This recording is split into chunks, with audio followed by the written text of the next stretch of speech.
好，我是那个大叔，很高兴来到我的游戏频道。今天继续带来全军破敌战锤3的对战影片。看到那么多可怕的幽灵，拿着那么巨大的死神镰刀，没错，今天使用的是吸血鬼这个派系。那我们这边来快速来看一下，我方前排正面呢是由僵尸以及这个幽灵来组成的军团，简单来讲就是僵尸当肉盾，那这个是输出啦。那灵体单位呢有着非常卓越的特性，就是物理抗性加 55%， 所以绝大多数的物理伤害打在他们身上基本上都是抓痒。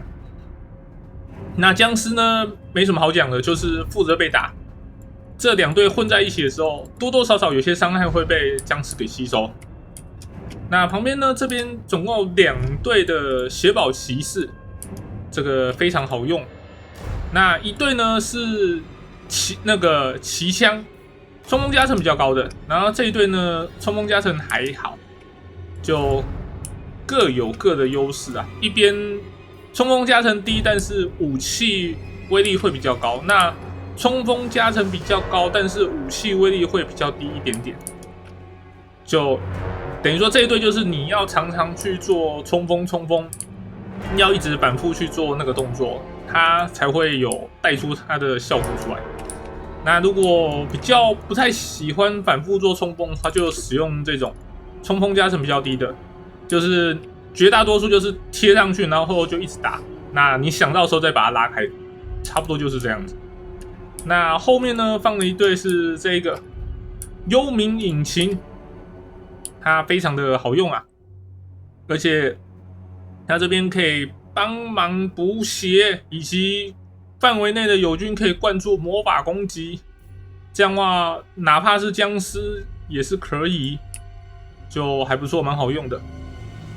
然后这边呢，它有比较特别的地方是肉搏中的时候可以去做范围性的烧血，而且是每秒持续伤害，最低是8点，也就是如果是放在那边10秒的话，最少可以烧掉范围内的敌方80点伤害，其实蛮多的哦。不要小看只有80点，因为它是范围内的所有模组，它计算是每个模组每秒烧8滴血。像这种的话，多模组通常来讲单体的血量都不是很多，所以它只要一直在旁边的话，持续下来那个烧血是很恐怖的。然后这边呢是亡灵大法师，一刚开始摆阵的时候，其实拉到旁边忘记了。那主要呢也是要他的一些特殊的被动，像是这一个亡灵主宰，它可以范围性的帮忙我方的亡灵单位，就是这些灵体单位去做补血，这个效果还不错。然后还有带着这个不劫磁石，那它也是针对也是亡灵的这些单位，所以如果亡灵单位出的够多的话，亡灵大法师这个领主非常适合。好的，那我们来看一下对方的阵营是恐虐。其实我们想说，因为这2个阵营主要都是以近战为主，那恐虐虽然说也是有少部分的远程功能啊，少部分的远程一些战力，不过绝大多数兵种也都是近战，所以就想说试着打打看。其实我也忘记我到底有没有拍过吸血鬼打恐虐了。好的，我们回到正题，这边是恐虐的混沌骑士，这个不要小看他，130护甲，然后还带着铜盾，就知道这家伙不是好惹的。然后攻击呢是带火焰伤害、火焰攻击，所以没有抗火的话，其实被打应该蛮痛的。然后这个比较少使用的战争神龛，它是范围内提升武器基本伤害以及破甲伤害，还有伤害抗性。基本上它都是提升近距离的，因为恐虐远程单位真的很少。然后还有范围内提升士气，这些都不错。然后前面这边5队就是最基本的恐虐掠夺者啦。这边混了一队不一样的恐角兽，会有这一队主要是因为钱没算得非常好。那恐角兽呢也是主要就是用来反大，因为我方这边绝大多数没有反大的能力，就是配对加减配有反大能力的。那这边呢也是一样是混沌骑士，他也是一样非常的强悍。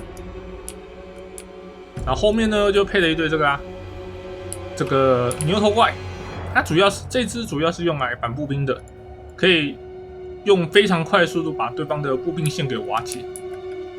那我们这边来先看一下英雄单位，这一只我记得我没有出过，它的造价2000块，非常恐怖。我们现在看到它的武器威力已经将近350，这个非常可怕。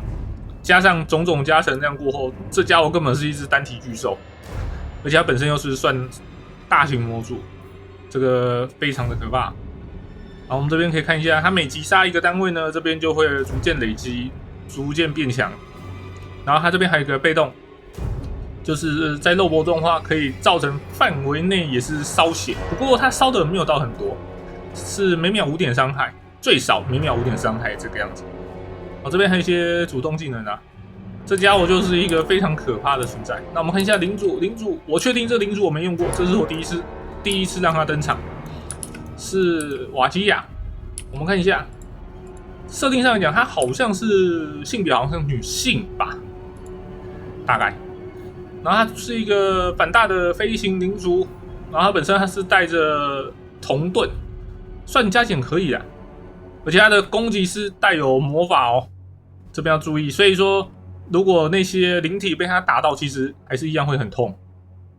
这就是比较不一样的领主。我很少出飞行领主啊，因为飞在空中其实蛮容易被针对的。好的，我们开始进入决斗。因为这种飞行，基本上不要说飞行领主啊，只要是飞在空中的单位，稍微有远程能力就可以快速的起火。好，刚这边是女妖英雄单位，那刚没介绍到，它主要就是决斗型的英雄。我们看一下冲锋，哇，僵尸果然没有什么冲锋能力，直接被撞下去就烂掉了。我们看一下，刚刚冲锋下去，僵尸其实扣不少血哦。然后冲锋过后，就是后面就是幽灵上去开始挥舞他的巨大镰刀做攻击了，大家这边都是挤在一起啊，这边也是挤成一坨。然后战争神龛呢，就是在旁边负责上状态就好了。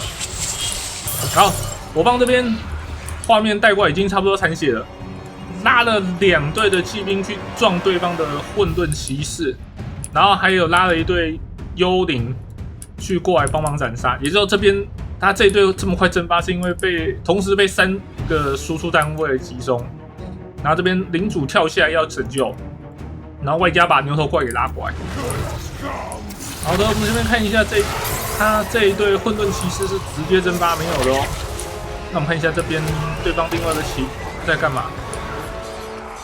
他这边似乎在打僵尸，还是在打幽灵？不确定，因为这样子混在一起，其实不确定对方会打到什么。我们这幽灵引擎拉过来要支援前面，因为我方这边的幽灵单位比较多，所以就拉过来。然后对方的战争神龛就想过来撞我，毕竟战争神龛也是有一定的作战能力啊。好，我们把刚刚旁边那一队的幽灵拉过来帮忙打，你会发现对方的英雄在这边，不过他损失的血量其实蛮多的哦。他这样子一个转头怪，其实扣了不少血。那我方领主还在姗姗来迟。好，对方的领主觉得英雄这样子不行，看不下去，立刻飞了过来。不过他飞过来过后就直接跑走，他是直接去抓我方的幽冥隐形。正确选择，幽冥隐形如果他在这边帮忙打的话，会开始做烧血。对于这种步兵线这样子持续烧血，其实会很伤。好的，我们的亡灵大法师姗姗来迟啊！这边呢也开始要释放一些法术了，它可以释放召唤系的法术，或者是帮忙补血。我觉得大多数都是这样子使用的。好，我们这边画面带过来看一下这边骑兵呢又拉走，开始去撞对方的战争神龛，因为对方那个对方那一队，我觉得我应该是不用去抓，所以我想说联手起来，先把对方的战争神龛先打掉。战争神龛，我觉得留在场上留太久，蛮危险的。不过用骑兵似乎要包夹他也是很困难哦。他感觉也是想走就走，就是单体巨兽的感觉，很难把他困住。然后我这边又就把他放开了，因为其实围不住，而且一直撞着其实也不是办法。然后就先拉开，想说这个时候就先帮忙把这边清理一下，解放一下步兵线。然后这边举了白旗，顺便就把他撞过去。哦，对方的英雄过来一个飞扑下去，应该会很痛哦。不过对方其实现在状况也不是很好，虽然说他有永不溃散，但是被打还是会痛的。他好像被那些幽灵砍到很痛的样子。好，对方的英雄陨落了，这样子的话，对方现在状况非常的不是很好受。啊，领主状况其实到这种残局，其实领主状况算还不错啦，这个血量算蛮健康的，还有1半以上。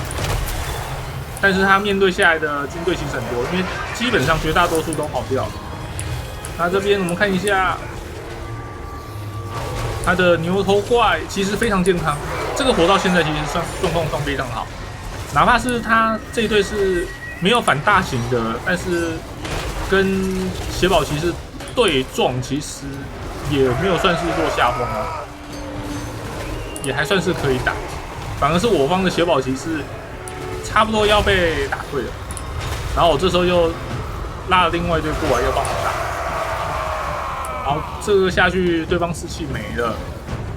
那这边双方更正，对方领主跟牛头怪士气没了，就溃散就结束了。